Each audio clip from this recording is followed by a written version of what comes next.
Okay, today we will start financial administration. Some of the topics of financial administration. Am I audible? Yes, sir. Okay, Audible. before starting, as usual, I would like to ask a question or give you an example. In newspaper, you will see that India जो है primary sector के बाद manufacturing में जाए बगैर वो tertiary में चला गया। तो आप हमेशा डिबेट सुनेंगे कि हम लोग मैन्युफैक्चरिंग को इम्प्रूव करना है, इसके लिए government launched make in India scheme. तो हमेशा आप डिबेट सुनेंगे कि मैन्युफैक्चरिंग में हमें फोकस करना है ताकि जॉब अपॉर्चुनिटीज क्रिएट हो और इकोनॉमिक एक्टिविटी में ये हेल्पफुल हो। लेकिन जब भी आप देखेंगे कि वन साइडेड आर्ग्यूमेंट हो रहा है न्यूज़पेपर में, तो आपका दूसरा साइड भी पता होना चाहिए मैन्युफैक्चरिंग का ये इशू है कि जब ब्रिटेन अपने टॉप टॉप पावर में था, टॉप इकोनॉमिक पावर में, तब भी वो लोग वर्ल्ड का फैक्ट्री था ब्रिटेन, तब भी मैन्युफैक्चरिंग में 30% ही लोग एम्प्लॉयड थे।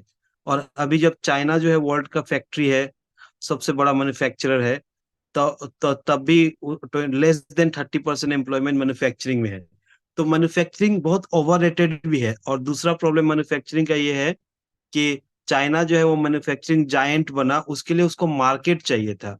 तो मार्केट के लिए Europe was market, America was market और एशियन मार्केट, ये सब मार्केट था। तो उन उन लोगों ने ऑलरेडी जो मार्केट स्पेस था उसको ऑक्युपाई कर लिया।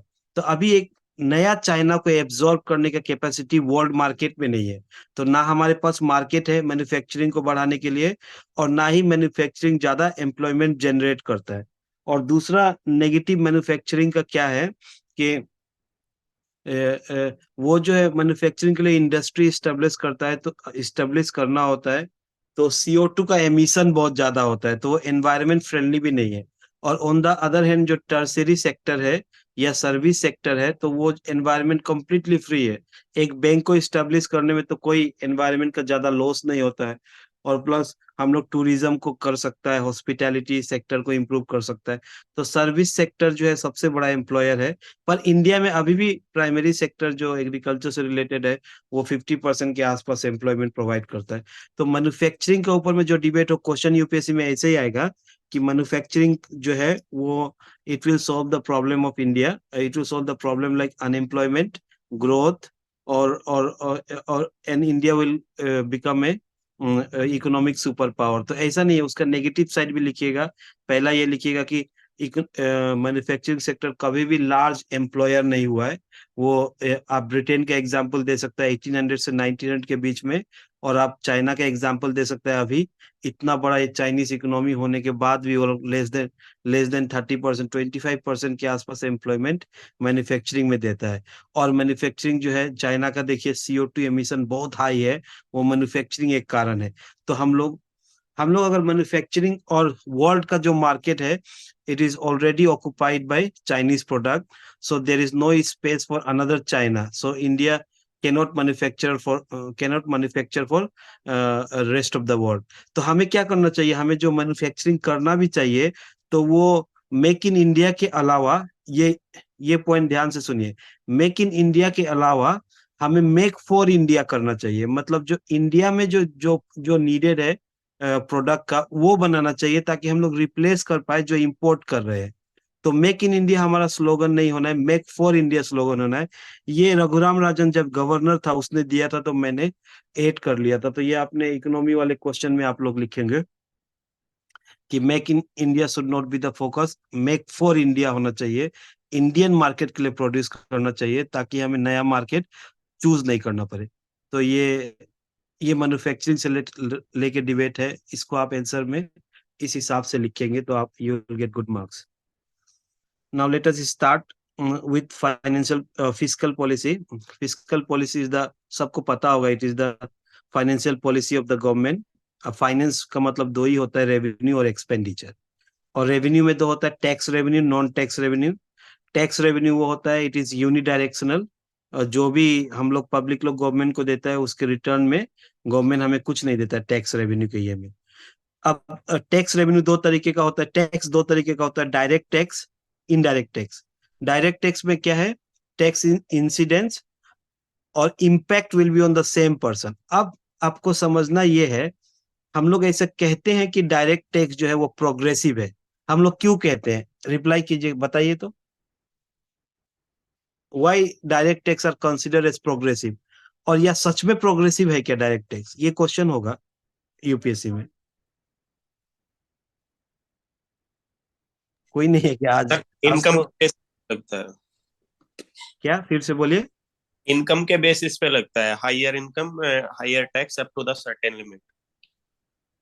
तो इसको हम लोग प्रोग्रेसिव बोलते हैं। प्रोग्रेसिव का मतलब ये होता है कि इनकम बढ़ते गया तो टैक्स रेट भी बढ़ते जाएगा। इनकम बढ़ता गया तो टैक्स रेट भी बढ़ता जाएगा, पर ऐसा तो होता नहीं है, क्योंकि टैक्स रेट हाईएस्ट तो 30% ही है। अगर आप 15 लाख, 15 लाख के ऊपर कमाते हैं तो आपका टैक्स रेट 30% होता है। तो अगर आप 3 करोड़ भी कमाएंगे तब भी 30% होगा।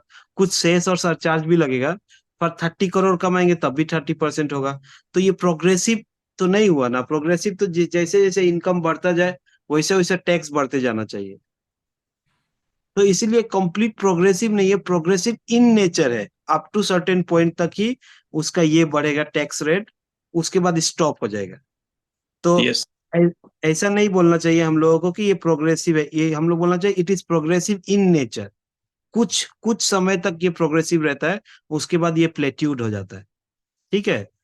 अच्छा, इनडायरेक्ट टैक्स को, इनडायरेक्ट टैक्स जो होता है, टैक्स इंसिडेंस और टैक्स इम्पैक्ट अलग अलग लोगों पे होता है। जैसे हम लोग कोई प्रोडक्ट खरीदे मार्केट से, तो हम लोग टैक्स जो देंगे तो वो जो सेलर होगा वो टैक्स गवर्नमेंट को जमा करेगा। तो टैक्स इम्पैक्ट तो कंज्यूमर पे पड़ा, पर टैक्स टैक्स इम्पैक्ट हमारे पे पड़ा, पर टैक्स वो दे रहा है। ठीक है, तो इसको रिग्रेसिव क्यों माना जाता है, ये बताइए। Why it is considered as regressive? Indirect tax regressive है। अच्छा, डायरेक्ट टैक्स का एग्जांपल है कॉर्पोरेशन टैक्स, इनकम टैक्स और वेल्थ टैक्स। ये सब डायरेक्ट टैक्स का एग्जांपल है। और इनडायरेक्ट टैक्स का एग्जांपल तो आपको पता ही है, GST, custom duty, excise duty, सब इनडायरेक्ट टैक्स है। तो why indirect tax is called regressive, बताइए, तभी आपका क्लियर होगा concept. Why indirect tax is considered as regressive in nature? It is same for sir poor and rich people kind हाँ of. ठीक है, ये तो सिंपल डेफिनेशन, राइट, करेक्ट। हाँ, it is same for rich and poor. मैं अगर market से refrigerator खरीदता हूँ, मुकेश अंबानी खरीदता है, तो हम लोग सेम रेट पे देंगे।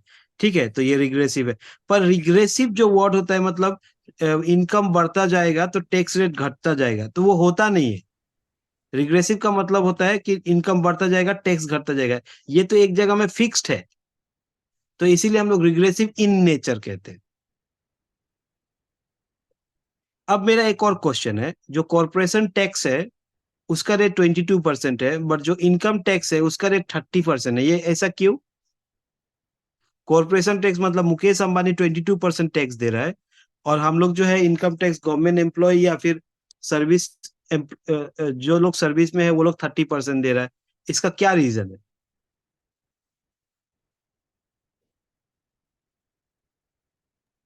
सर मुकेश अंबानी की कंपनी दे रही है कॉर्पोरेट टैक्स, ना कि मुकेश अंबानी। नहीं तो कॉर्पोरेट टैक्स 22% होना, इनकम टैक्स 30% होना, ये थोड़ा आपको ये नहीं लग रहा है, ऑकवर्ड नहीं लग रहा है कि नहीं सर, वो सारा? इंडस्ट्री को प्रमोट करने के लिए। ठीक है, ये आपका पॉइंट सही है, जो इंडस्ट्री को प्रमोट करने के लिए उनका टैक्स रेट हम लोग कम किया है। तो लेकिन उनको इनकम टैक्स भी तो कम करना चाहिए था। That means they are burdening the middle class, ये आपको पता होना है। मिडिल क्लास को बर्डन कर रहा है, उन लोग को इनकम टैक्स भी थोड़ा बहुत कम करना चाहिए था। ठीक है, कोई बात नहीं, ये एक पॉइंट है। तो ideal policy of the government, ideal ideal taxation policy of the government में the proportion of direct tax to should be higher than the indirect tax. ठीक है, ये कौटिल्य ने भी बोला था कि डायरेक्ट टैक्स ज्यादा होना इनडायरेक्ट टैक्स से। इंडिया में ऐसा है क्या? बट सर इंडिया में तो अभी उसका अपोजिट का ट्रेंड चल रहा है, लाइक ठीक। जीएसटी। हम्म तो इंडिया में अभी इनडायरेक्ट टैक्स ज्यादा है, लेकिन बीच में 13 14 15 के आसपास डायरेक्ट टैक्स थोड़ा ज्यादा हुआ था। पर आइडियल पॉलिसी ये होगा कि डायरेक्ट टैक्स जो है वो ज्यादा होना चाहिए, तभी ना, क्योंकि डायरेक्ट टैक्स प्रोग्रेसिव है, इनडायरेक्ट टैक्स रिग्रेसिव है। इनडायरेक्ट टैक्स जो है वो मिडिल क्लास और गरीबों पे ज्यादा चार्ज होता है, जैसे कि पेट्रोल। एक स्कूटी चलाने वाला भी पेट्रोल का सेम रेट देता है, और एक मर्सिडीज चलाने वाला भी सेम सेम रेट देता है। तो इसलिए गवर्नमेंट का रिकमेंडेशन भी था कि डिफरेंशियल रेट पे हम लोग ये पेट्रोल और ये डीजल ये सब बेचा जाए। पर वो अभी तक इम्प्लीमेंट हुआ नहीं, कि जो लोग मर्सिडीज से जाएंगे उनका रेट अलग होना है, जो लोग स्कूटी और ये से जाएंगे उनका रेट कम होना है, पर ये हुआ नहीं। ठीक है, तो वही है, आइडियल पॉलिसी ये है। और सबसे ज्यादा टैक्स कलेक्शन, ये सिंपल फैक्ट है, पर मैं जो क्वेश्चन जो आएगा वो बाद में डिस्कस करूंगा। सिंपल फैक्ट ये है कि जीएसटी, एक्साइज, कस्टम, ये सब जो है इनडायरेक्ट टैक्स। एक्साइज क्या होता है? जैसे गवर्नमेंट एक्साइज में मोर देन 2 लाख करोड़ कमाता है, तो एक्साइज टैक्स क्या है अभी? क्योंकि एक्साइज टैक्स जो मैन्युफैक्चरिंग ऑफ गुड्स पे लगता था वो ऑलरेडी मर्ज हो चुका है जीएसटी में। ये एक्साइज जो है वो पेट्रोलियम प्रोडक्ट्स के ऊपर में जो है वो एक्साइज का कलेक्शन ये बता रहे हैं, क्योंकि petroleum product is outside the purview of GST. ठीक है, तो tax revenue, non tax revenue. Non tax revenue में मैंने दे दिया क्या क्या आता है: user charges, sale of assets, dividend, disinvestment, foreign aid, ये सब है नॉन टैक्स रेवेन्यू। ये तो आपको पता है, ये सब क्वेश्चन नहीं आएगा, ये थोड़ा सा यूपीएससी में पब्लिक एडमिनिस्ट्रेशन में अप्लाइड क्वेश्चन आता है, वो हम लोग बाद में डिस्कस करेंगे। और एक्सपेंडिचर में जो है, रेवेन्यू एक्सपेंडिचर और कैपिटल एक्सपेंडिचर आपको पता ही है। रेवेन्यू एक्सपेंडिचर क्या होता है? वो रेकरिंग एक्सपेंडिचर होता है, वो अनप्रोडक्टिव एक्सपेंडिचर होता है। जैसे मान लीजिए मैं सेंट्रल गवर्नमेंट एम्प्लॉय हूँ बहुत साल से, तो मुझे तो गवर्नमेंट बहुत पैसा दे रहा है, लेकिन मैं तो कुछ करता नहीं हूँ, घर पे सोता रहता हूँ, तो अनप्रोडक्टिव एक्सपेंडिचर। तो ये जितना भी सैलरी, ये सब revenue expenditure, unproductive expenditure. 3 word याद रखना है: रेकरिंग होता है रेवेन्यू एक्सपेंडिचर, और इसी को मेंटेनेंस एक्सपेंडिचर भी बोला जाता है, इसी को अनप्रोडक्टिव एक्सपेंडिचर। मतलब गवर्नमेंट चलाने में उसको कितना खर्चा हो रहा है, वो है रेवेन्यू एक्सपेंडिचर। और कैपिटल एक्सपेंडिचर तो आप लोग को पता है, जो एसेट क्रिएट होता है, रोड, ब्रिजेस, स्कूल्स, जो प्रोडक्टिव एक्सपेंडिचर होता है, जिसके ऊपर में इकोनॉमिक डेवलपमेंट होता है, और वो वन टाइम एक्सपेंडिचर होता है। जैसे आप रोड्स बनाए तो वन टाइम एक्सपेंडिचर है, स्कूल्स बनाए, कॉलेज बनाए तो वन वन टाइम एक्सपेंडिचर है। तो अब क्वेश्चन ये है, और रेवेन्यू एक्सपेंडिचर का इंटरेस्ट पेमेंट अभी हम लोग का 10 लाख करोड़ से ज्यादा है। 45 लाख करोड़ हम लोग खर्चा करते हैं total. The total expenditure of the government is 45 lakh crore, and out of those 10 lakh crore जो है वो कैपिटल एक्सपेंडिचर है। तो द आइडियल पॉलिसी क्या होगा? कौटिल्य ने भी यही कहा था कि capital expenditure should be more than the revenue expenditure. पर इंडिया में तो ऐसा नहीं है, कैपिटल एक्सपेंडिचर सिर्फ 10 लाख करोड़ है और रेवेन्यू एक्सपेंडिचर 35 लाख करोड़ है। लेकिन ये आपको पता होना है, the ideal expenditure policy of the government is when capital expenditure is more than the revenue expenditure, but presently in India it is just the opposite. Revenue expenditure is 3 times that of capital expenditure. ठीक है, ये एक याद रखना है, expenditure policy ये होता है। और फिजिकल पॉलिसी जो है वो गवर्नमेंट का पॉलिसी होता है, जो एक्सपेंडिचर और रेवेन्यू एंड एक्सपेंडिचर के ऊपर में होता है। उसका मेन ऑब्जेक्टिव्स क्या है? तो इकोनॉमिक ग्रोथ बढ़ाना, इंडस्ट्रियलाइजेशन बढ़ाना, इंफ्रास्ट्रक्चर डेवलपमेंट के लिए खर्चा करना, रीडिस्ट्रीब्यूशन ऑफ इनकम और wealth in favour of the poor people, exchange rate stability लाना। ये सब मैंने दे दिया है, जो जो ऑब्जेक्टिव है फिजिकल पॉलिसी का, पर ये आएगा नहीं। तो टाइप्स ऑफ फिजिकल पॉलिसी क्या क्या है? एक एक्सपांशनरी फिजिकल पॉलिसी, एक contractionary physical policy. Expansionary physical policy का मतलब होता है कि इकोनॉमिक एक्टिविटी गवर्नमेंट बढ़ाना चाहता है, गवर्नमेंट मार्केट में पैसा पंप करना चाहता है, वो एक्सपांशनरी फिजिकल पॉलिसी। उसके लिए वो लोग क्या करेगा? वो लोग टैक्स रेट को रिड्यूस करेगा। जैसे ही टैक्स रेट को रिड्यूस करेगा, मेरे पास डिस्पोजेबल इनकम ज्यादा होगा, और मैं मार्केट में ज्यादा खर्चा करूंगा। और तो एक्सपांशनरी फिजिकल पॉलिसी रिसेशन और डिप्रेशन के टाइम में ही गवर्नमेंट ये करता है। रिसेशन और डिप्रेशन के टाइम में ही एक्सपांशनरी पॉलिसी गवर्नमेंट ये करता है, जैसे कि अभी कोरोना आया था तो उसमें सेंट्रल गवर्नमेंट ने दे स्पेंड 100 लाख करोड़ का प्रोविजन वो लोग दिया था ताकि इकोनॉमिक एक्टिविटी रिवाइव हो पाए, तो उसको एक्सपेंशनरी फिस्कल पॉलिसी बोला जाता है। सिंपल बात है, टैक्स रेट को रिड्यूस कर देना है एक्सपांशनरी फिस्कल पॉलिसी में, और एक्सपेंडिचर को पंप करना है, एक्सपेंडिचर को बढ़ाना है। और कॉन्ट्रैक्शनरी और एक्सपेंशनरी इनकम फिस्कल पॉलिसी सबको पता है, रिसेशन और डिप्रेशन के समय आता है। और कॉन्ट्रैक्शनरी का ऑपोजिट है, जब हमें मार्केट से इकोनॉमिक ये कम करना है, मार्केट से पैसा निकालना है, तो हम लोग क्या करेंगे, टैक्स रेट बढ़ा देंगे ताकि पैसा ना जाए, और एक्सपेंडिचर भी कम कर देंगे, जिसको ऑस्टेरिटी मेजर कहा जाता है। तो दो टाइप का फिस्कल पॉलिसी होता है, एक्सपांशनरी और कॉन्ट्रैक्शनरी। कॉन्ट्रैक्शनरी फिस्कल पॉलिसी जब इन्फ्लेशन बहुत ज्यादा हो जाता है, सिंपल याद रखिएगा, expansionary fiscal policy when there is recession and depression in the market, and contractionary fiscal policy जब हमारा ये होगा, इन्फ्लेशन ज्यादा होगा। अब इसमें देखिए ना, मॉनेटरी पॉलिसी जो है ये mainly deal with the demand and supply of money. Money ये आरबीआई बनाता है, आप सबको तो पता ही होगा, आरबीआई फ्रेम करता है।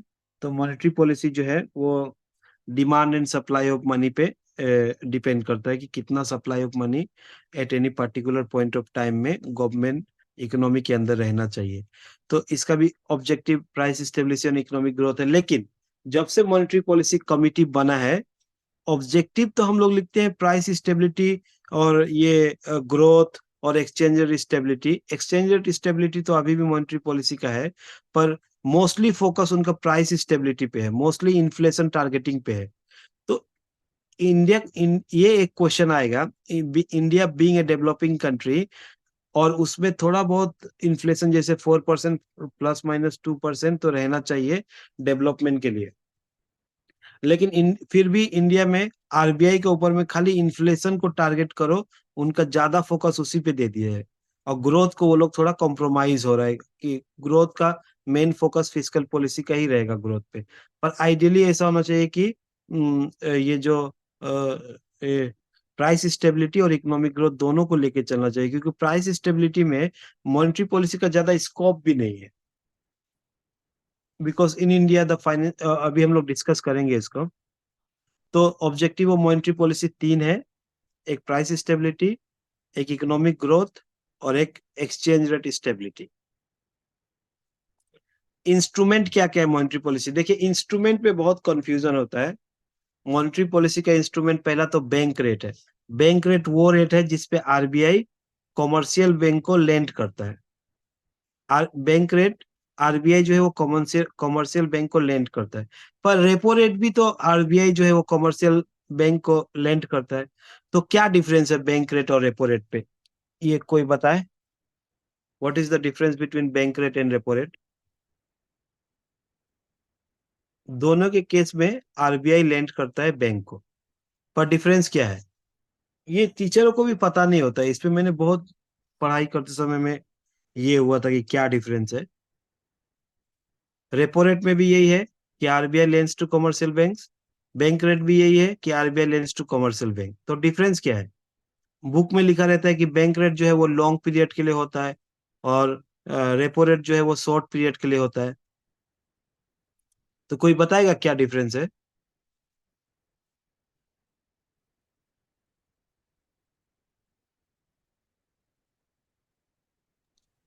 सर काफी टाइम हो गया रिवाइज किए, तो रिवाइंड नहीं कर पा रहा। अच्छा देखिए, ये मैं बोल रहा हूँ, बैंक रेट वो रेट होता है जिसपे आरबीआई जो है वो बैंक को लेंड करता है। रेपो रेट भी जो है वो आरबीआई जो है वो बैंक को लेंड करता है। पर डिफरेंस ये है ना, रेपो रेट जो है वो पॉलिसी रेट है। रेपो रेट जो आरबीआई बैंक को लेंड करता है against government securities. Repo rate के लिए बैंक को गवर्नमेंट सिक्योरिटीज जमा करना होगा आरबीआई में। ये बहुत कम लोगों को पता होता है, जैसे कि ट्रेजरी बिल जमा करना होगा आरबीआई में, तो वो रेपो रेट है। और बैंक रेट का केस में क्या है कि वो लोग जो है कॉर्पोरेट सिक्योरिटीज को जमा करता है, जो उनका जैसे commercial bill, commercial paper, bills of exchange, ये सब चीज जो उनके पास कॉमर्शियल बिल जो होता है बैंक के पास, वो डिपॉजिट करके जो लोन लेगा वो बैंक रेट है, और गवर्नमेंट सिक्योरिटीज को डिपॉजिट करके जो लोन लेगा वो रेपो रेट है। इतना याद रखिएगा। शॉर्ट टर्म लॉन्ग टर्म का कोई इशू नहीं है, ये किताबों में भी बहुत ज्यादा रॉन्ग लिखा रहता है। और रेपो रेट जो है वो पॉलिसी रेट है। तो रेपो रेट आप याद रखिएगा कि गवर्नमेंट सिक्योरिटीज के अगेंस्ट में लोन लेता है आरबीआई। ये सब आपके प्रीलिम्स में भी आएगा, ये तो पता होना है आपको। और बैंक रेट में जो है वो कॉर्पोरेट सिक्योरिटीज के अगेंस्ट में, इसीलिए रेट ऑफ बैंक रेट ज्यादा होता है रेपो रेट से। अगर रेपो रेट 4% होगा तो बैंक रेट 5% होगा। अगर रेपो रेट 5% होगा तो बैंक रेट 6% होगा। और आजकल तो गवर्नमेंट क्या किया है, सारा रेट को रेपो रेट से लिंक कर दिया है कि रेपो रेट अगर 4 होना है तो वो ऑटोमेटिकली बैंक रेट 1% ज्यादा हो जाएगा, ऐसे करके लिंक कर दिया उन्होंने। तो ये याद रखिएगा, ये कंफ्यूजन रहता है बैंक रेट और रेपो रेट का। और इस पे भी डिबेट है, जैसे statutory liquidity ratio. Statutory liquidity ratio जो है, मतलब कुछ परसेंट कुछ परसेंट ऑफ क्रेडिट को बैंक अपने पास लिक्विड फॉर्म में रखना है। तो इस पे क्वेश्चन आता है कि अगर मान लीजिए बैंक के पास 100 रुपीज है, तो और जो 20% SLR है, स्टैट्यूटरी लिक्विडिटी रेशियो, तो 20% वो अपने पास ही रख लेगा बैंक में, और वो 80% को ही लेंड करेगा। तो मेरा मेरा क्वेश्चन ये है कि अगर बैंक के पास 100 रुपीज है, और SLR रिक्वायरमेंट 20% वो बैंक में ही रखना है, और उसके बाद 4% के आसपास रेपो रेट होता है, वो उसको आरबीआई के पास पार्क करना है, तो उसके पास अल्टीमेटली 75% फंड ही बच जाता है। तो 75% को बैंक इन्वेस्ट करके 100% का जो उसका कैपिटल था, जो उसका लोन वो लिया है, उसको वो मीट करना है।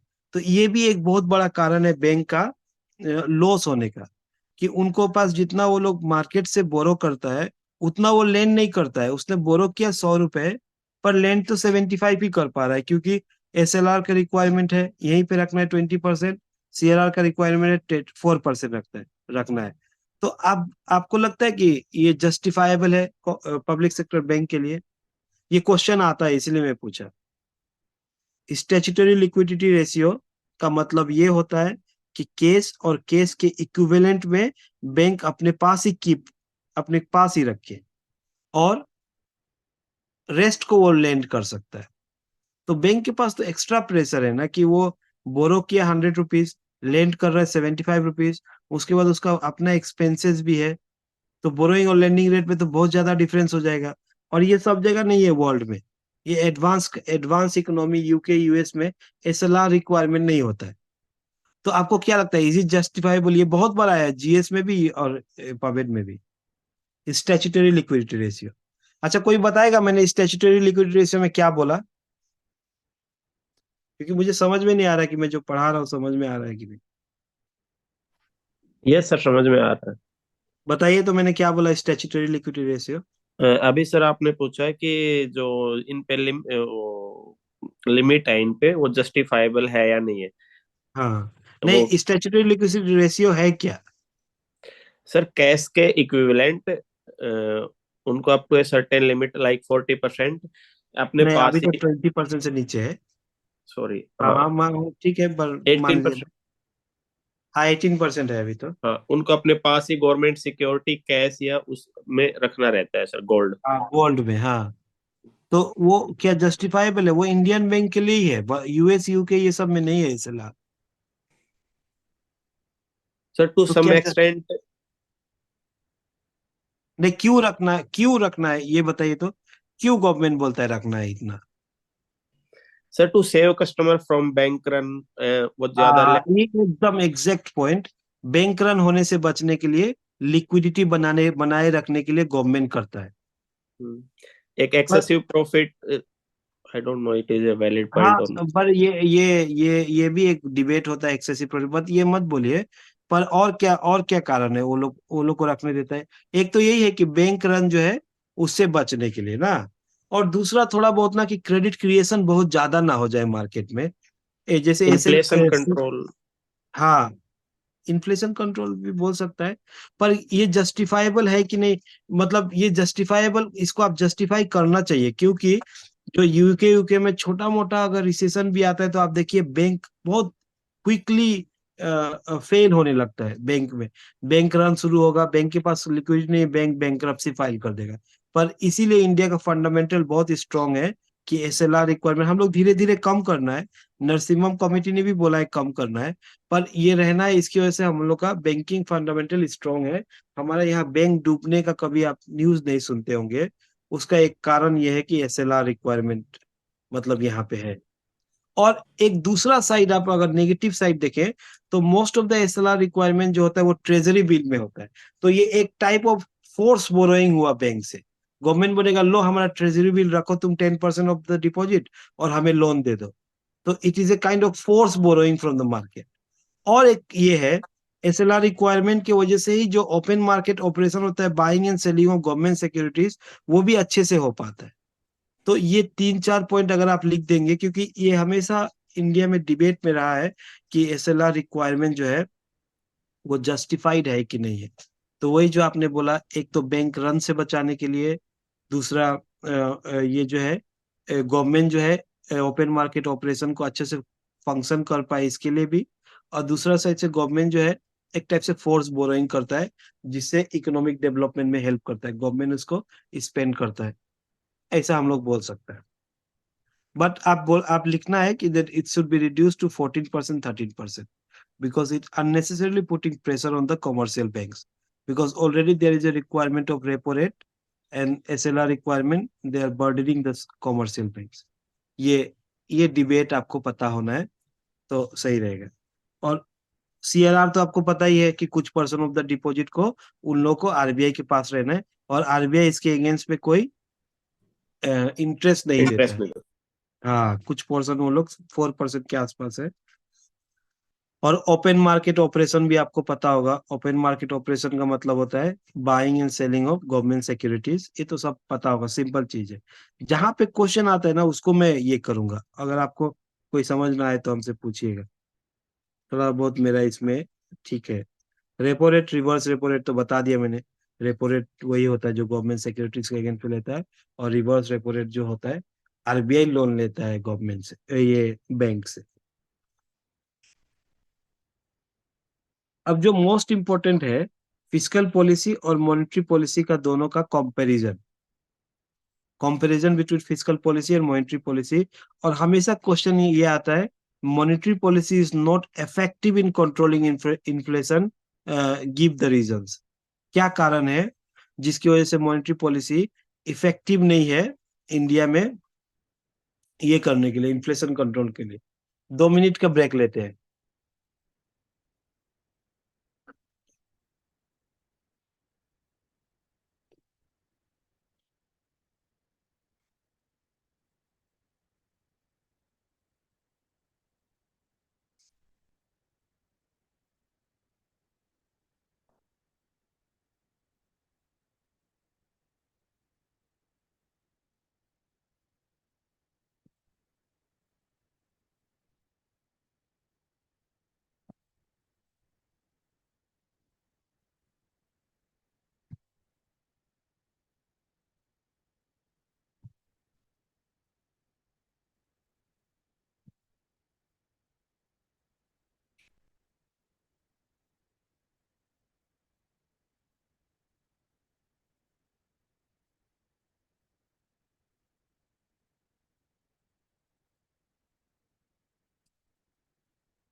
हेलो। तो मॉनेटरी पॉलिसी और फिस्कल पॉलिसी का कंपैरिजन, अगर इन्फ्लेशन इन्फ्लेशन ना हो, अगर इन्फ्लेशन को कंट्रोल करना है, तो ऐसा माना जाता है कि मॉनेटरी पॉलिसी उतना इफेक्टिव नहीं है और फिस्कल पॉलिसी ज्यादा इफेक्टिव है। और डिप्रेशन और रिसेशन के समय में भी, जब ग्रेट डिप्रेशन हुआ था 1929 में, उस समय तक बिलीव ये था कि जो मॉनेटरी पॉलिसी है, आरबीआई जो सेंट्रल बैंक है, वो इजीली ये रिसेशन और डिप्रेशन को ओवरकम कर सकता है। पर वो उसी समय जॉन मेनार्ड कीन्स ने कहा था कि डिप्रेशन और रिसेशन जब होता है तो लिक्विडिटी ट्रैप हो जाता है, मतलब लिक्विडिटी बैंक में बहुत है पर कोई टेकर नहीं है, कोई बैंक बैंक उसको लोन लेना नहीं कोई कॉर्पोरेट उसका लोन लेना नहीं चाहता है। तो इसीलिए हम लोग ऐसा अभी प्रेजेंट अंडरस्टैंडिंग ये है कि रिसेशन और डिप्रेशन को भी कंट्रोल करने के लिए फिस्कल पॉलिसी ही ज्यादा इम्पोर्टेंट है, और मॉनेटरी पॉलिसी जो है वो इन्फ्लेशन को भी कंट्रोल करने में इतना इम्पैक्टफुल नहीं है। उसका रीजन क्या क्या है मैंने नोट्स में भी दिया है। Impact of fiscal policy is immediate and direct. Success of fiscal policy does not require a balanced financial system. मतलब अगर गवर्नमेंट ने इनकम टैक्स रिड्यूस किया तो अभी मेरे पास पैसा आ जाएगा और अभी मैं स्पेंड कर पाऊंगा। पर अगर मान लीजिए रेपो रेट रिजर्व बैंक ने घटाया 0.5%, अगर रेपो रेट 5% है और गवर्नमेंट में घटाया 0.5%, तो 4.5% हो गया। तो उसका जरूरी नहीं है कि उसका इम्पैक्ट हो जाए, क्योंकि बहुत सारा जो कॉर्पोरेट्स होता है, बहुत सारा जो सेक्टर होता है, उसका रेट ऑफ प्रॉफिट बहुत हाई होता है। जैसे कि डिफेंस सेक्टर जो है, डिफेंस सेक्टर का प्रॉफिट का रेट 1000% होता है। फिर पेट्रोलियम का 700% होता है, आईटी का 500% होता है। तो जब वो लोग का प्रॉफिट 1000% है, 800% है, तो 0.5% रिडक्शन से उन लोग का बिहेवियर थोड़ी चेंज होगा। अगर मान लीजिए कोई एरोप्लेन बना रहा है, तो एरोप्लेन में उसको प्रॉफिट हो रहा है 500%, और रिजर्व बैंक ऑफ इंडिया ने 0.5% रेट घटा दिया, और सोचेगा 0.5% रेट बढ़ा दिया और बोलेगा कि वो कम लोन लेगा, तो वो ऐसा तो होगा नहीं। उसका इतना हाई रेट ऑफ प्रॉफिट है, तो 0.5% से उसको कोई फर्क ही नहीं पड़ता है।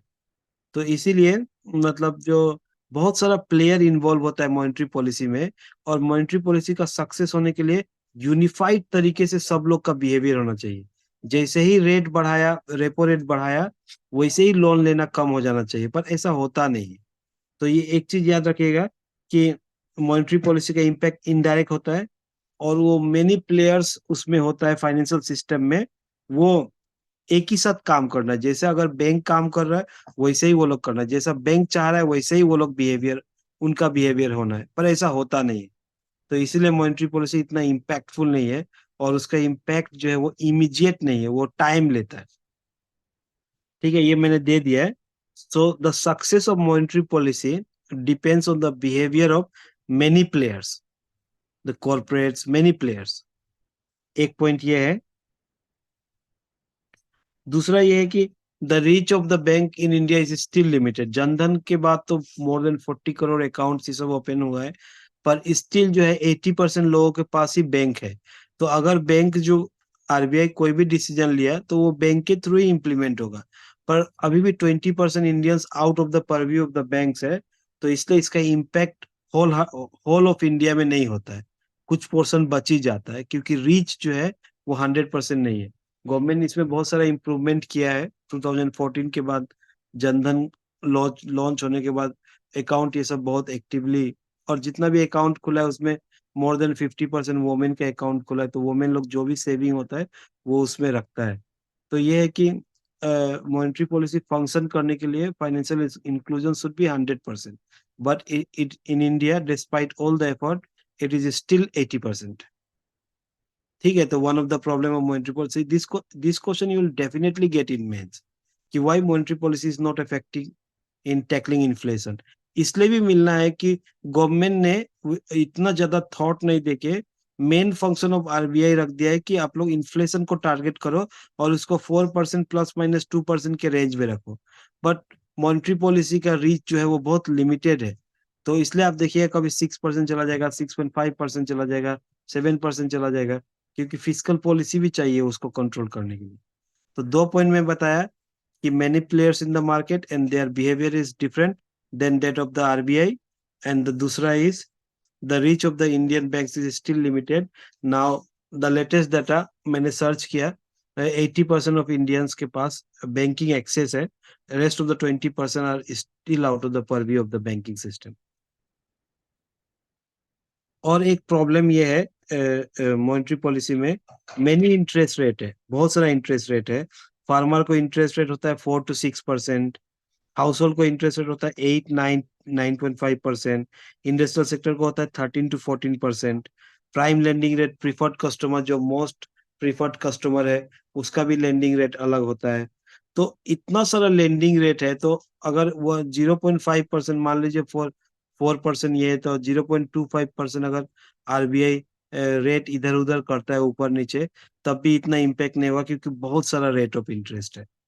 सब में बदलाव करना पड़ेगा अलग अलग। और इंडिया में मतलब सोशल जस्टिस के लिए ये सब अलग अलग सेक्टर को अलग अलग रेट ऑफ इंटरेस्ट है।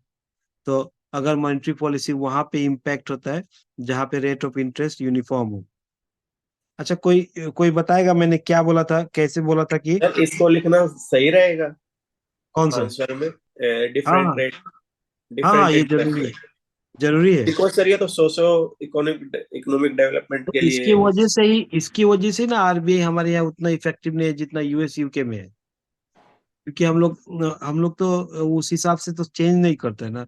मान लीजिए हम लोगों को क्रेडिट लेने से प्रमोट करना है, मतलब डिस्करेज करना है, तो हम लोगों को तो फार्मर का लेंडिंग रेट को भी तो बढ़ाना चाहिए। पर फार्मर का लेंडिंग रेट तो बढ़ता ही नहीं है। तो वो तो उस टाइप से बिहेवियर नहीं, उसका बिहेवियर वैसे नहीं होगा। और हर टाइप का अलग अलग है, तो वो चेंज नहीं होता है, पर सबको एक साथ चेंज होना चाहिए, अलग अलग इंडिविजुअल और एंटिटी, जो इकोनॉमिक एंटिटी है मार्केट में। अच्छा, 3 पॉइंट क्या बोला हमें बताइए तो, जो जिससे मॉनेटरी पॉलिसी इफेक्टिव नहीं होता है इंडिया में, to control the inflation and recession और डिप्रेशन। 3 रीजन, अभी और भी है, पर 3 रीजन क्या क्या है? Sir different rate of interest. ये तो अभी, हाँ, और हाँ, फाइनेंशियल इंक्लूजन नहीं है प्रॉपर। हाँ, 80% वो लिख लीजिए, हाँ 80% हम लिख दिया है वहां पे, banking okay sector latest data. और सर, थर्ड भूल गया। वो वही मोस्ट इम्पोर्टेंट है जो आप भूल गया।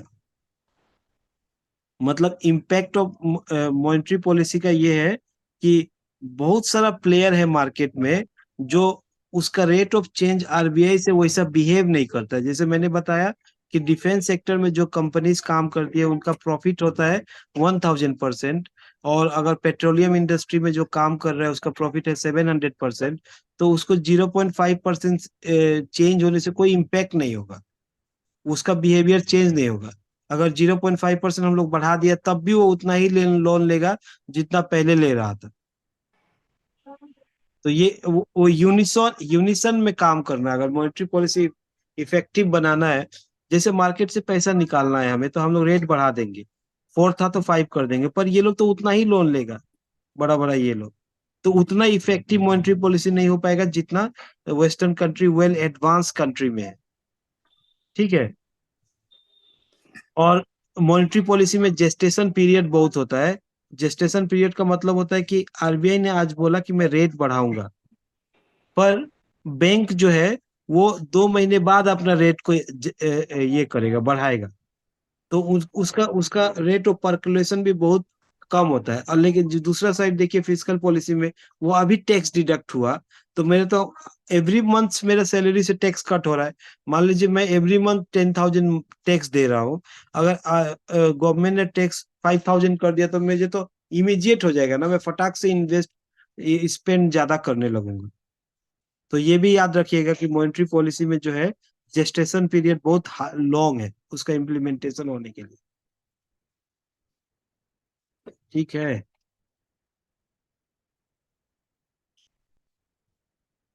और ये माना जाता है कि monetary policy is not that effective during the time of recession and depression. क्यों पूछे तो, monetary policy is not effective during the time of recession and depression, why?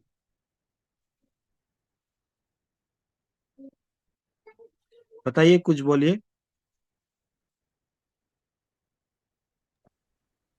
So can you repeat the question, please? Monetary policy is not effective during the time of recession or depression. Why? Main reason क्या है?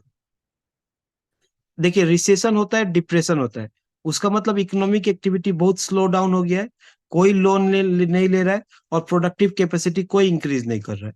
मान लीजिए एक car manufacturer है, depression आ गया, उसका capacity 100 car manufacture करने का है, वो 20 ही कार मैन्युफैक्चर करेगा, और वो नया से लोन ये सब नहीं लेगा। इकोनॉमिक एक्टिविटी एकदम स्लो हो जाने को डिप्रेशन और रिसेशन कहते हैं।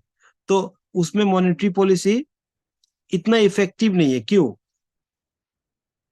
क्योंकि गवर्नमेंट क्या करेगा, अगर रिसेशन आ गया तो गवर्नमेंट लोन देना चाहेगा सबको, सारे कंपनीज लोगों को लोन देना चाहेगा, तो वो लोग एकदम रेट ऑफ इंटरेस्ट को एकदम नीचे ले आएगा। वो लोग बोलेगा कि तुम लोग लोन लो, पर फिर भी वो लोग लोन नहीं लेगा, क्योंकि उनका प्रोडक्ट का डिमांड ही नहीं है मार्केट में। जैसे उस, हाँ, बताइए। sir, at one side the government is trying to increase the money flow in the market, but at the same time monetary policy is trying to control the money flow. So there is there would be contrast between fiscal policy measures taken at that No, no, time. no. That is the different issue. My question is only about monetary policy. Means if there is a money in the bank, if they will lend to the company, then they will start investing in their facility and increase the production. But during the time of depression, there is no demand for their product. So what they will do, they will not take the loan, even if the rate of interest is hovering around zero. Why? मैंने बोल ही दिया answer. इसी को liquidity trap कहते हैं। Liquidity no है bank, demand.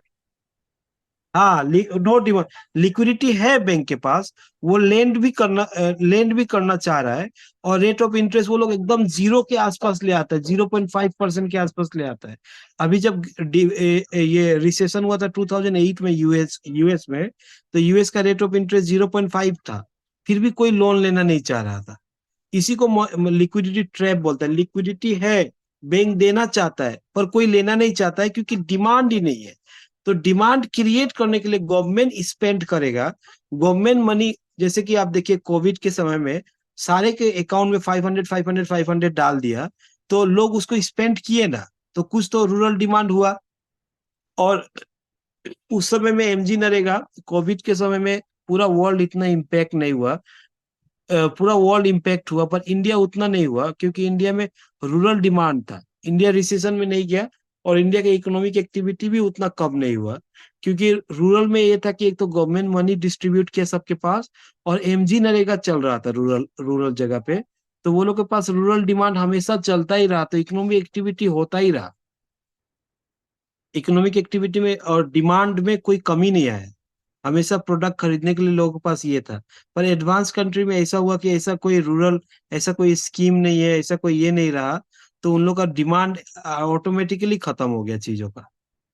तो ये भी एक कारण था कि इंडिया में उतना रिसेशन ये सब नहीं आया कोविड होने के कारण भी, और इंडिया इजीली कम अप हो गया। तो आप याद रखिएगा, डिप्रेशन और रिसेशन के समय में मॉनेटरी पॉलिसी इसलिए काम नहीं करता है, क्योंकि लिक्विडिटी ट्रैप का सिचुएशन आता है। लिक्विडिटी ट्रैप का कॉन्सेप्ट जो है, वो जॉन मैनर्ड कीन्स ने दिया था। उसमें ये है लिक्विडिटी ट्रैप में, कि बैंक के पास पैसा है लेंड करने का, बैंक लेंड भी करना चाह रहा है, रेट ऑफ इंटरेस्ट भी उन लोगों ने बहुत कम कर लिया, पर there are no takers in the market. तो no takers in the market, तो उसमें एक ही ऑप्शन बच जाता है गवर्नमेंट के पास, कि फिस्कल पॉलिसी वो लोग करेंगे। तो वो लोग मनी डिस्ट्रीब्यूट करेंगे सबको, फिर नीचे में जबरदस्ती काम एमजी नरेगा का तो इतना कुछ एसेट क्रिएशन भी नहीं होता है, पर फिर भी काम चलता रहता है, ताकि इकोनॉमिक एक्टिविटी चलता रहे। ठीक है, तो ये क्वेश्चन आपको हमेशा मिल जाएगा, why monetary policy is not that effective, ये के लिए। और दूसरा मॉनेटरी पॉलिसी से रिलेटेड ये होगा कि मॉनेटरी पॉलिसी कमेटी जो है, जो 6 मेंबर का कमेटी है, तो उन लोगों को जो टारगेट दिया गया है, वो इन्फ्लेशन को 4% ±2% में रखा जाए। तो ये क्या जस्टिफाइड है क्या, कि हम लोग एक डेवलपिंग कंट्री, इंडिया जैसा डेवलपिंग कंट्री में ग्रोथ को हम लोग एक साइड से नेग्लेक्ट ही कर रहे हैं, और सिर्फ इन्फ्लेशन को टारगेट कर रहे हैं। अच्छा, एक एक क्वेश्चन मेरा है, क्या इन्फ्लेशन बुरा होता है क्या? Is inflation bad for the economy? Sir up to a certain limit it is not bad. कितना तक, मतलब क्यों, कैन यू एक्सप्लेन कि वो बैड सर क्यों नहीं है? जॉब, सर जॉब ग्रोथ होता है, कैसे? एम्प्लॉयमेंट क्रिएट होता है। सर होता तो है कंपनीज को पर कैसे? कंपनीज को प्रॉफिट होएगा, वो हाँ, पैसा इन्वेस्ट करेंगे अपना। ये एक पॉइंट मैंने ले लिया आपका, कंपनी को प्रॉफिट होगा और वो इन्वेस्टमेंट बढ़ाएगा। हाँ, उससे सर जॉब ग्रोथ होगा, हाँ, पर वो भी सही कैपिटा है। इनकम। सर इन्फ्लेशन से बेसिकली डिमांड बढ़ता है सर, हाँ, तो नहीं, उससे वो सपोर्ट। इन्फ्लेशन का मेजर कारण क्या है कि इन्फ्लेशन 4-5% रहना बहुत जरूरी है, उसका मेन कारण क्या है? इंडिया का इकोनॉमी, इंडिया पर्सपेक्टिव ये में, जैसे इन्होंने कहा ये सब पॉइंट है, पर सबसे बड़ा कारण ये है कि जो एग्रीकल्चर प्रोडक्ट्स है ना, उसका एग्रीकल्चर प्रोडक्ट्स का अगर प्राइस गिरेगा तो पूरा इकोनॉमी ही कोलैप्स हो जाएगा ना। मान लीजिए वो लोग इतना कम प्रॉफिट में काम करता है, अगर बहुत ज्यादा प्रोडक्शन भी हुआ, कुछ भी हुआ, जो राइस का प्राइस जो है, अगर वो मार्केट में नहीं मिले, आप कभी कभी नहीं देखता है कि टोमेटो जो होता है, वो लोग अपने फील्ड में ही डिस्ट्रॉय कर देता है। जब ज्यादा प्रोडक्शन होता है उसका रेट इतना गिर जाता है कि उसका ट्रांसपोर्टेशन कॉस्ट मार्केट में ले जाने के लिए ही उसका कॉस्ट से ज्यादा हो जाता है। तो इसीलिए जो एग्रीकल्चर इकोनॉमी इंडिया का है ना, उसको सस्टेन रखने के लिए 4-5% इन्फ्लेशन जरूरी है। नहीं तो जो फार्मर है उसको उसका प्रोड्यूस का कीमत नहीं मिलेगा, और वो सबसे डेडली है। तो क्वेश्चन जब भी आए तो ऐसा लिखना है कि 0% inflation is more deadly than 5% inflation. पर बहुत ज्यादा नहीं होना है, नहीं तो गरीबों का जो मनी है उसका परचेजिंग कैपेसिटी घट जाएगा। पर इसीलिए ना आरबीआई इतना अच्छे से 4% ±2% रखा है, मतलब 2 से 6% के बीच में रखना है। पर टू भी बहुत प्रॉब्लमेटिक है इंडिया के लिए, कि क्योंकि 50% इकोनॉमी इकोनॉमी नहीं, जीडीपी में नहीं, बट 50% एम्प्लॉयमेंट तो हम लोग का ये एग्रीकल्चर में ही है। और एग्रीकल्चर को सस्टेनेंस रखने के लिए थोड़ा बहुत इन्फ्लेशन होना जरूरी है। और आपने जो जो कहा वो सब सही है, डिमांड ज्यादा रहता है, और डिमांड के बेस पे ही सारा इकोनॉमिक एक्टिविटी होता है। ठीक है। डिप्रेशन का मतलब होता है there is no incentive for any of the actors involve in the system to be dynamic and feel optimistic about their future, ये मैंने दे दिया है। और ये जो वीसीएस साइकिल का मैंने डायग्राम बनाया ना, ये आप जैसे भी बनाइएगा, ये मैं जितने भी इकोनॉमी वाले क्वेश्चन पॉपेट में लिखा था सब में बनाया था, जहां भी ये वीसीएस सर्किल। क्योंकि डिप्रेशन के समय में क्या होगा, प्राइस गिर जाएगा, प्राइस गिर जाएगा तो कंपनी का प्रॉफिट गिर जाएगा, और प्रॉफिट गिर जाएगा तो वो फिर से इन्वेस्ट नहीं करेगा कंपनी, तो इन्वेस्ट नहीं करेगा तो। और एक लाइन आप हमेशा याद रखिए, ये लिख लीजिए, the only way any area can be develop is through investment, ये लिख लीजिए। तो ये कहीं पे भी इंट्रोडक्शन बनाने में आपको काम आएगा। The only way any area can be develop is through investment. Africa क्यों डेवलप नहीं है? क्योंकि वहां इन्वेस्टमेंट नहीं आता है। इंडिया इतना क्यों एफडीआई एफआईआई के पीछे भागा रहता है कि इन्वेस्टमेंट आए इंडिया में? सबसे मोस्ट बिहार क्यों अंडर डेवलप है? क्योंकि वहां इन्वेस्टमेंट नहीं है। बिहार में कौन जाना चाहेगा? कोई कॉर्पोरेट जाना चाहेगा वहां में इन्वेस्ट करने के लिए? कोई नहीं। तो बिहार कुछ भी कर ले वो गरीब ही रहेगा, जब तक वो लोग अपना प्रॉब्लम को सॉल्व ना करे। क्योंकि बिहार का दो प्रॉब्लम है। नॉर्थ बिहार का जो है वो फ्लड से इम्पेक्टेड जगह है, तो अगर कोई जगह पे एवरी ईयर फ्लड आता है तो कोई कॉर्पोरेट वहां पे स्पेंड नहीं करना चाहेगा। और साउथ बिहार का मोस्ट ऑफ द डिस्ट्रिक्ट जो है वो माओइस्ट अफेक्टेड है। तो जब तक हम लोग का सिक्योरिटी और ये सब ना आए, तब भी कोई इन्वेस्टमेंट नहीं आएगा। तो ये भी याद रखिएगा, दो चीज बहुत जरूरी है, मतलब एक तो सर्टेनिटी होना चाहिए, और दूसरा सिक्योरिटी होना चाहिए, तभी आएगा। क्यों most of the investments are coming in Karnataka, Tamil Nadu, Gujarat? क्योंकि यहाँ में माओइज्म का प्रॉब्लम ये सब नहीं है, यहाँ में सर्टेनिटी रहता है एक टाइप का, और ये लोग सी के पास है, वो एक एडेड रीजन है। तो ये लाइन आप कोई भी इकोनॉमी का क्वेश्चन में आप लिख सकता है, the only way any area can be develop is through investment. और इसको याद कर लीजिएगा वीसीएस सर्कल का, वीसीएस साइकिल को, कि प्राइसेस रिड्यूस होगा तो प्राइस ये होता जाएगा, ये होता जाएगा, फिर कम, फिर से प्राइस कम होगा। और लिक्विडिटी ट्रैप तो बता ही दिया है, वो बैंकिंग सिस्टम का वो सिचुएशन है जहां में बैंक के पास ह्यूज कैश है, but there are no takers in the market. तो इसमें मोस्टली क्वेश्चन क्या क्या बनता है यूपीएससी में? एक तो एसएलआर, स्टैट्यूटरी लिक्विडिटी रेशियो का रिजर्व का क्वेश्चन बनता है, वहां पे पूछेगा उसका निटिग्रिटी, और वो एवरी ईयर यूपीएससी में भी आता है, ये प्रीलिम्स में भी आता है। और जो why monetary policy is not that effective during the time of depression और रिसेशन, और मॉनेटरी पॉलिसी फिस्कल पॉलिसी के मुकाबले में ज्यादा इम्पैक्टफुल नहीं है। क्या क्या रीजन है मैंने बता दिया, मैंने सब नोट्स भी दे दिया है उसका।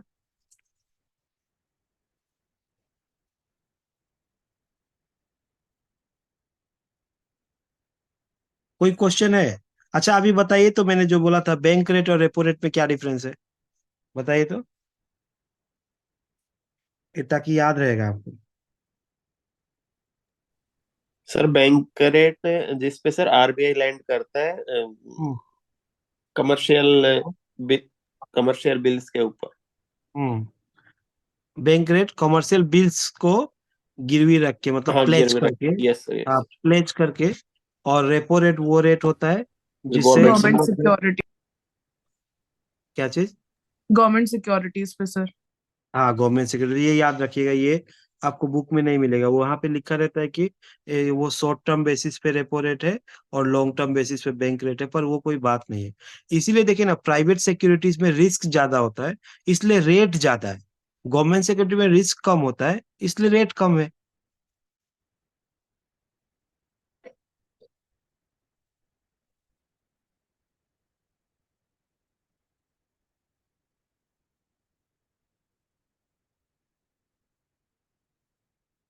थोड़ा सा रुकिए, मैं देखता हूँ और क्या है।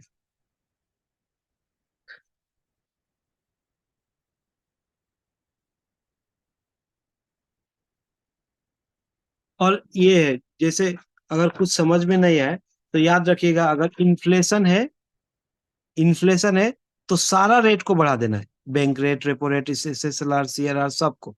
इन्फ्लेशन है, इसमें कुछ समझने का ही नहीं है, लोग इतना कंफ्यूज होता है कि कौन बढ़ेगा कौन घटेगा। अगर इन्फ्लेशन है तो सारा रेट को बढ़ाना है, और अगर डिप्रेशन या रिसेशन है तो सारा रेट को घटाना है। सिंपल, हाँ। इसमें सब टीचर लोग अलग अलग पढ़ाता है, मैंने इसको ये कर लिया है। जो बैंक रेट है, रेपो रेट है, और ये सीआरआर है, सबको बढ़ा देना है इन्फ्लेशन के समय में, और जब रिसेशन होगा सबको घटा देना है।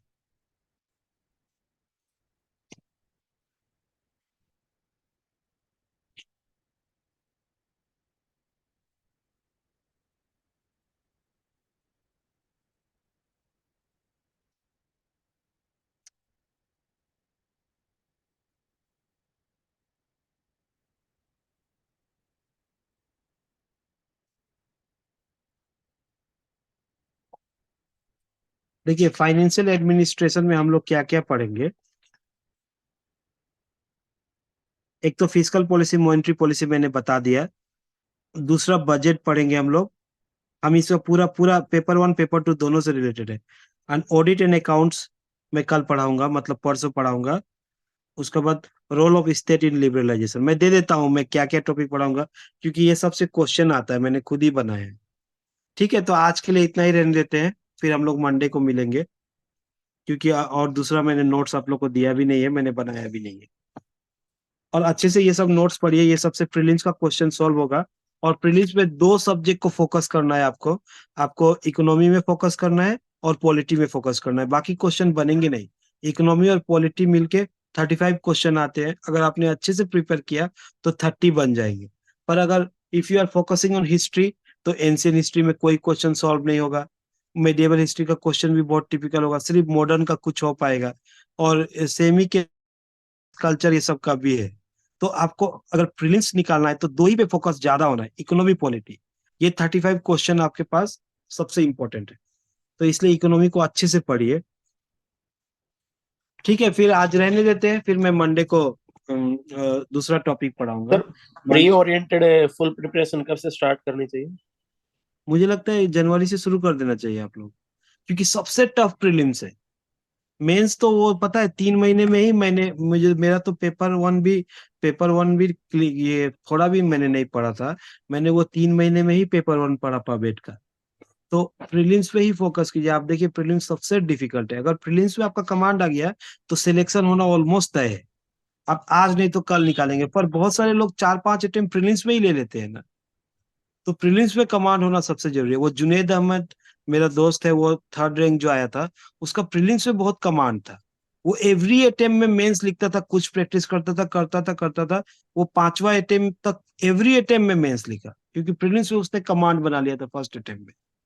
तो प्रीलिम्स में अगर कमांड हुआ तो आपका सिलेक्शन होना तय है, क्योंकि मेंस इतना इतना डिफिकल्ट नहीं है अब मेंस लिखना।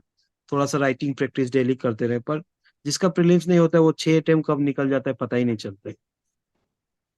और दूसरा चीज, और जो लोग साइंस बैकग्राउंड से नहीं है वो आप देखिएगा प्रीलिम्स क्लियर करना सबसे मुश्किल है उनका, क्योंकि साइंस बैकग्राउंड में ऐसा है कि एनवायरनमेंट और साइंस एंड टेक मिला के 35 क्वेश्चन आता है, तो वो नॉन साइंस वाला उसमें से बहुत कुछ कर ही नहीं पाएगा। तो उसके पास 65 टू 70 क्वेश्चन का ही ऑप्शन ही रहता है जिसपे वो थोड़ा कमांड ला पाए। उसमें भी कल्चर और हिस्ट्री बहुत डिफिकल्ट आता है। तो इसलिए साइंस बैकग्राउंड जिसका नहीं है वो और फोकस करे प्रीलिम्स में, थोड़ा मास्टरी करे। और उसके लिए आप मतलब फैक्ट स्ट्रॉन्ग कीजिए, थोड़ा फैक्ट पता होना है, आपको फैक्ट पता होना है, हमेशा बोलता है। तो इसलिए वो थोड़ा घटना चक्कर ये सब बुक भी देखते रहिए, और क्वेश्चन टेस्ट सीरीज ये सब तो लगाना ही है। प्रीवियस ईयर क्वेश्चन में थोड़ा मास्टरी लाइए, टिप्स पे होना है, मतलब चीजें टिप्स पे होना है। जैसे कि थोड़ा मान सर लीजिए आंसर राइटिंग का और बता दीजिए।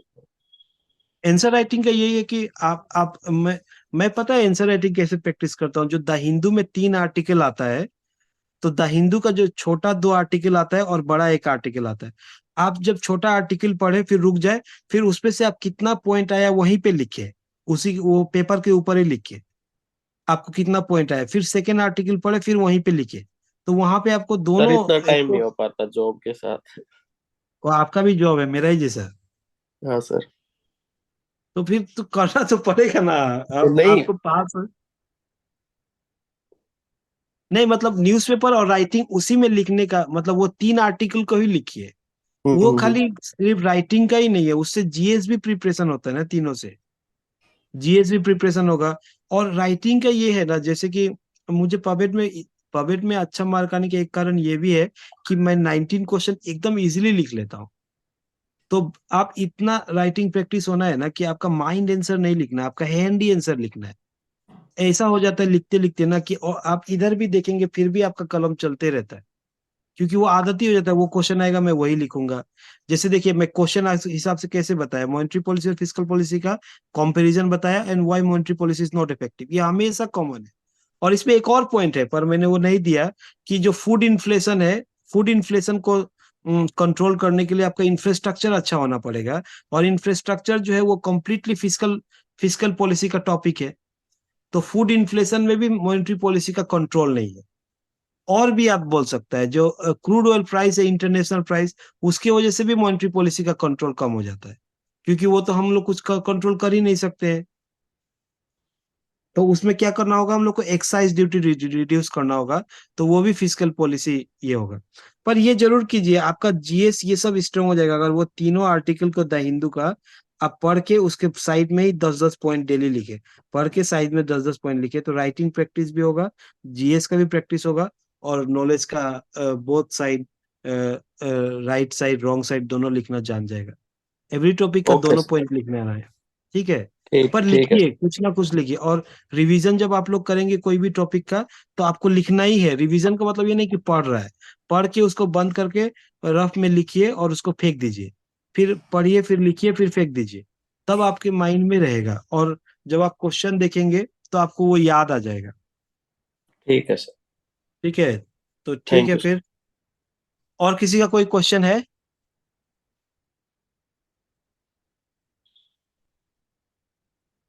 ठीक है, फिर हम लोग आज यहाँ कंप्लीट करते हैं, फिर हम लोग मंडे को मिलते हैं।